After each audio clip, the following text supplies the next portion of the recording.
এই সকল গান আপনি যদি আপনার স্টোরি বা রিলসের মধ্যে শেয়ার করেন তাহলে ধরে নেন আপনার ঈমান চলে গেছে।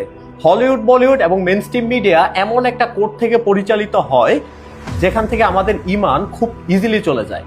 এবং অনেক আগে থেকে আমি বলতেছিলাম পৃথিবীতে যত ক্ষমতাশালী আছে এবং Hollywood, Bollywood, mainstream media, sports person থেকে শুরু করে সকল ফেমাস পার্সনকে মূলত একটা সিক্রেট ক্লাব থেকে তাদেরকে পরিচালনা করা হয়। তাহলে এই তিনটা গান সম্পর্কে আপনাদেরকে একদম শুরু থেকে বলি কেন এই গানগুলো শুনলে আপনার ঈমান চলে যাবে। আসলে অনেক গান, অনেক মুভি, অনেক কিছু আছে, তো সবকিছু তো বলা যায় না, রেস্ট্রিক্টেড থাকে অনেক কিছু। তারপরে এই তিনটা গান সম্পর্কে বলতে হবে বিকজ এই তিনটা গান খুব বেশি আপনারা ইউজ করেন। তো শুরুতে বলি, এটা হচ্ছে কিছুদিন আগে রিলিজ হয়, হামনে লাগায়া থা। এটার মধ্যে প্রথমে এই শুরুতে একটা লাইন আছে,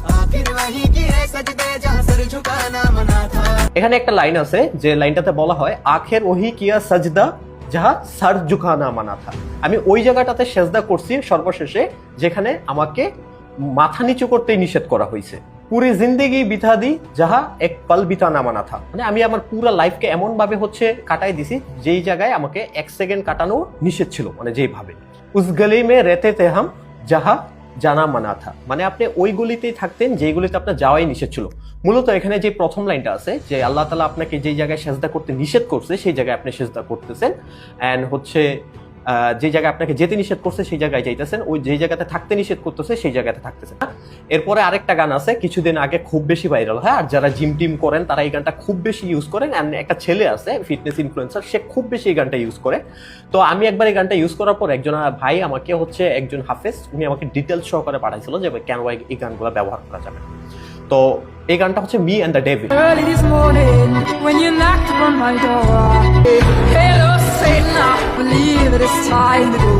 একটা লাইন আছে, এই লাইনটা হচ্ছে এন্ড আই সে হ্যালো শয়তান I believe it's time to go.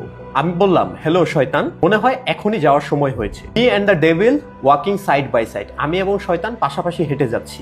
বাকিটুকু আর বললাম না। মূলত এই গানে শয়তানকে যেভাবে আপনার ইঙ্গিত করা হয়েছে, শয়তানের সাথে আপনি চলতেছেন ফিরতেছেন, মানে আপনি শয়তানের উপর বিলিভ করতেছেন। অনেক সুশীলরা আছে, অনেক শিক্ষিত লোক আছে যারা এই সকল জিনিস বিশ্বাস করবে না, তারা বিভিন্ন রেফারেন্স আপনাদেরকে টেনে দিবে, বাট তাদের কথা আমি এখানে বলছি না, তাদের ঈমান নিয়ে সমস্যা আছে, তারা তাদের মতো চলবে। তারপরে আরেকটা গান আছে যে পালায়াম পালায়াম দুষ্কতা বালায়াম। প্রথম লাইনটাতে যেটা বলা হয়েছে যে পালায়াম পালায়াম দুষ্কতা বালায়াম, তার মানে কি কিয়ামতের দিন হচ্ছে একটা নাইনসাফের দিন, মানে হাসরের দিন। আমরা যেটাকে বলি যে হাসরের দিন হচ্ছে একটা ইনসাফবিহীন দিন, মানে আল্লাহ তাআলা এখানে আমাদের সাথে অন্যায় করতেছে। প্রাবালাম পাচালাম দুর্দাম নিলায়াম, তার মানে খোদা হচ্ছে ওই সকল জুলুমের জুলুমকারী।